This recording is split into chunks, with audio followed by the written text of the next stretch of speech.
نحمده ونصلي على رسوله الكريم اما بعد فاعوذ بالله من الشيطان الرجيم بسم الله الرحمن الرحيم رب اشرح لي صدري ويسر لي امري واحلل عقدة من لساني يفقهوا قولي۔ توبہ کرنے والے کی مناجات۔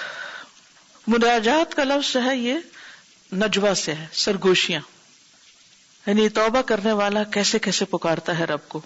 میں نے سمجھا کہ میں نے صبح کر لی ہے، یعنی میں سمجھا کہ صبح ہو گئی ہے تو میں رات میں نکل کھڑا ہوا، جبکہ مجھ پر ابھی رات ہی تھی، یعنی رات ابھی باقی تھی۔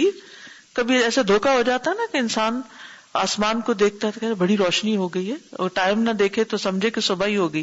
تو میں ایک چھوٹے سے دروازے کے پاس بیٹھ گیا، میں نے دیکھا کہ ایک نوجوان رو رہا ہے، رات کا وقت اور ایک نوجوان رو رہا ہے اور کہہ رہا ہے، تیری عزت کی قسم، تیرے جلال کی قسم، میں نے تیری نافرمانی کر کے تیری مخالفت کا ارادہ نہیں کیا تھا، یعنی مجھ سے گناہ ہوا لیکن میں یہ نہیں چاہتا تھا کہ میں تیری مرضی کے خلاف کام کروں، اور میں نے تیری نافرمانی نہیں کی جب میں تیری نافرمانی کر رہا تھا۔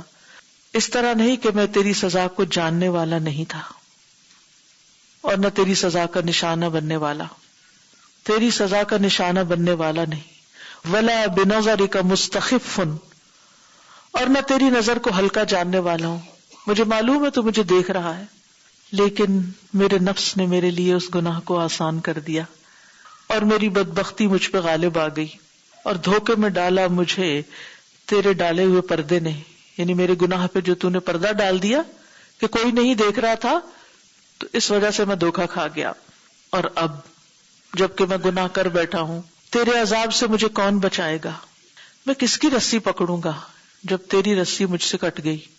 یعنی تجھ سے تعلق نہ رہا تو کون ہے جو مجھے چھڑائے گا، بچائے گا؟ کس کو تھاموں گا؟ ہائے میرا غم ان دنوں پہ جو میرے رب کی نافرمانی میں کٹے گزرے، ہائے افسوس مجھ پر، میں کتنی دفعہ توبہ کروں، میں کتنی دفعہ واپس پلٹوں، اب مجھ پر وقت آ چکا ہے کہ میں اپنے رب سے شرم کر لوں۔ یعنی ایک شخص تنہائی میں اللہ کو یاد کر کے رو رہا ہے، پکار رہا ہے اور اپنی کیفیت کو بیان کر رہا ہے۔ وہ کہتا ہے کہ جب میں نے گناہ کیا تھا تو اس لیے نہیں کہ مجھے یہ پتا نہیں تھا کہ یہ تیری نافرمانی ہے، مجھے پتا تھا یہ غلط کام ہے، پھر بھی کر بیٹھا۔ ایسا نہیں تھا کہ مجھے یہ معلوم نہ تھا کہ تیری سزا ہوگی، سزا کا بھی مجھے پتا تھا، مجھے یہ بھی پتا تھا کہ تو دیکھ رہا ہے، لیکن میں نفس کے ہاتھوں مجبور ہو گیا۔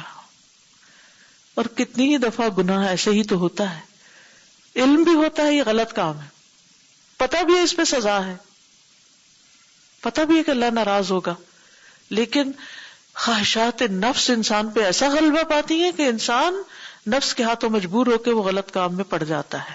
لیکن جب کر بیٹھتا ہے اور وہ وقت ختم ہو جاتا ہے تو پھر کیا ہوتا ہے؟ پھر ندامت اور حسرت اور شرمندگی، اور انسان پلٹ پلٹ کے سوچتا ہے اب کتنی توبہ کروں کہ معافی مل جائے، کتنی دفعہ واپس پلٹوں، اب مجھے اپنے رب سے شرم کرنی چاہیے کہ میں نے کس منہ سے اس کو ناراض کیا۔ توبہ کرنے والے کی نشانیاں، کیسے پتا چلے کہ کسی نے توبہ کر لی؟ بعض عقل مند لوگوں نے کہا کہ انسان کی توبہ 6 چیزوں سے پہچانی جاتی ہے کہ واقعی وہ توبہ کرنے والا ہے۔ نمبر 1 یا ان میں سے ایک نشانی کہ وہ فضول باتوں سے اپنی زبان روک لیتا ہے، فضول باتیں چھوڑ دیتا ہے، غیبت چھوڑ دیتا ہے اور جھوٹ چھوڑ دیتا ہے اور ہر گناہ۔ اور نمبر 2 وہ نہیں پاتا اپنے دل میں کسی کے خلاف حسد اور دشمنی، اب اس کو اپنی پڑ جاتی ہے نا تو دوسروں کو بھول جاتا ہے، وہ جیلسی اور عداوت اور انیماسٹی اور اس طرح کی فیلنگز اس میں سے ختم ہونے لگتی ہیں۔ نمبر 3 برے دوستوں کو چھوڑ دیتا ہے، بری کمپنی چھوڑ دیتا ہے۔ ان یکون مستعدا للموت وہ موت کے لیے تیار رہتا ہے، نادم ہو کر، شرمندہ ہو کر، استغفار کرتے ہوئے اپنے پچھلے گناہوں پر، اپنے رب کی اطاعت پر خوب کوشش کرنے والا ہو جاتا ہے، یعنی اطاعت اور نیکی کے کاموں میں لگ جاتا ہے اور پچھلے گناہوں پر شرمندہ بھی ہوتا ہے اور استغفار کرتا رہتا ہے۔ اور 5ویں چیز کہ اس کے دل سے دنیا کی ساری خوشیاں چلی جاتی ہیں، کیونکہ وہ غم میں مبتلا ہو جاتا ہے، اور اس کے دل میں سارے کا سارا آخرت کا غم بھر جاتا ہے، یہ دیکھا جاتا ہے۔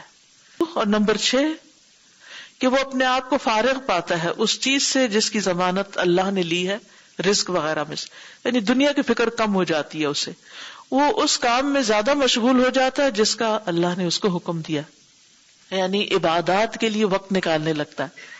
پہلے اس کا سارا ہم و غم دنیا دنیا دنیا، لیکن اب دنیا کم اور آخرت زیادہ۔ پھر جب پائی جائیں اس میں یہ علامتیں، یہ 6 چیزیں، تو وہ ان لوگوں میں سے ہے جن کے حق میں اللہ تعالیٰ نے فرمایا ان اللہ یحب التوابین ویحب المتطہرین، بے شک اللہ محبت رکھتا ہے خوب توبہ کرنے والوں سے، اور وہ محبت رکھتا ہے خوب پاک صاف ہونے والوں سے۔ توبہ سے تو وہ پلٹ آئے، اور متطہر یہ جو قلق اور رنج اور غم اور تکلیف سے گزرنا ہے، یہ دراصل تطہر ہے، پیوریفیکیشن کا عمل ہے، کیونکہ انسان بار بار توبہ کرتا ہے، بار بار روتا ہے، بار بار پلٹتا ہے، بار بار پوچھتا ہے اپنے آپ سے، دوسروں سے، کیا میری توبہ ہو جائے گی، کیا میری توبہ ہو جائے گی، کیا مجھے قلب سلیم مل جائے گا، کیا مجھے شفا حاصل ہو جائے گی، کیا میرا رب مجھ سے راضی ہو جائے گا۔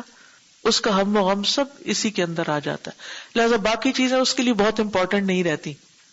یہ تائب کی علامات ہوتی ہیں کہ اس کا دل آخرت کی طرف رجوع کر لیتا ہے، اس کی فکر بدل جاتی۔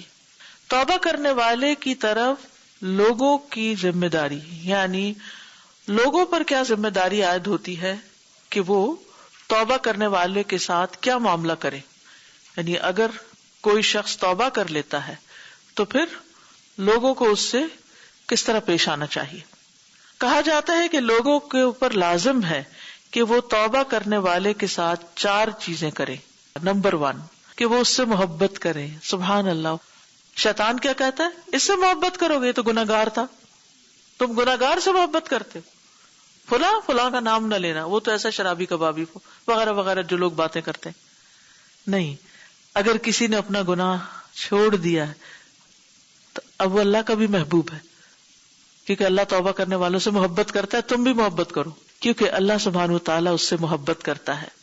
والثانی، اور نمبر 2 کہ دعا کے ساتھ اس کی حفاظت کرو کہ اللہ اسے توبہ پر ثابت قدم رکھے، یعنی اس کے لیے دعا کرو کہ اللہ اس کو اب اس رستے پہ قائم رکھے، ورنہ بہت ڈر ہوتا ہے کہ وہ واپس پلٹ جائے۔ نمبر 3 اسے آر مت دلاؤ اس کے پچھلے گناہوں پر، اسے شرمندہ نہ کرو، اسے تانا نہ دو۔ اور نمبر 4 اس کے ساتھ بیٹھو، اس سے مذاکرہ کرو، ڈسکشنز کرو اور اس کی مدد کرو، یعنی اب اس کا دل ہلکا کرو اور اس کے ساتھ بیٹھ کر کچھ باتیں کرو، اس کو ٹائم دو، اس کو کمپنی دو۔ آپ نے دیکھا ہوگا کہ جو لوگ عام طور پر نشہ کرتے ہیں یا کسی بھی غلط چیز کا شکار ہو جاتے ہیں، وہ زندگی میں لونلی نیس کا شکار ہوتے ہیں، یعنی ایک خاص طرح کا ان کی زندگی میں کوئی ویکیوم سا ہوتا ہے، ایک تنہائی ہوتی ہے، ایک اکیلے پن کا احساس ہوتا ہے، لہٰذا وہ کسی نہ کسی غلط چیز میں اٹک جاتے ہیں۔ یہ جو جتنی بھی ایڈکشنز کی قسم ہیں، چھوٹی ہیں بڑی ہیں، کسی بھی قسم کا گناہ ہے، وہ کب انسان کو کرنے کا موقع مل جاتا ہے؟ جب وہ اکیلا ہوتا ہے۔ اگر اس کے سر پہ اور لوگ ہوں تو اس کو چانس نہیں ملے گا۔ اسی لیے آپ نے دیکھا ہوگا کہ اکثر نشہ کرنے والے راتوں کو جاگتے اور دن کو سوتے ہیں۔ کیوں؟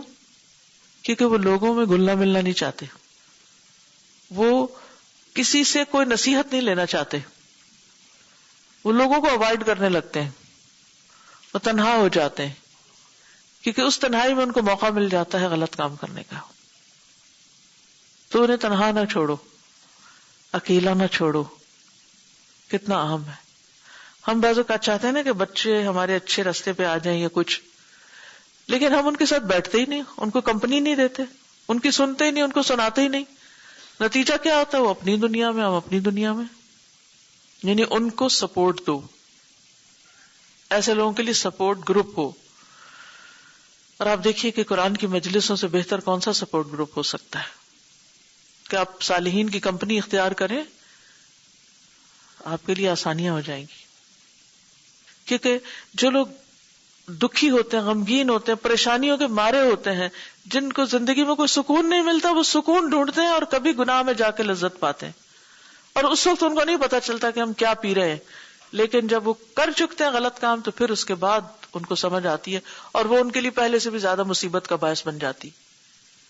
تو ایسے لوگ تنہا سیدھے راستے پہ نہیں چل سکتے. اسی لیے آپ دیکھیں ہم نماز میں سورۃ الفاتحہ جو پڑھتے ہیں ہم کہتے ہیں اہدنا الصراط المستقیم، ایاک نعبد و ایاک نستعین.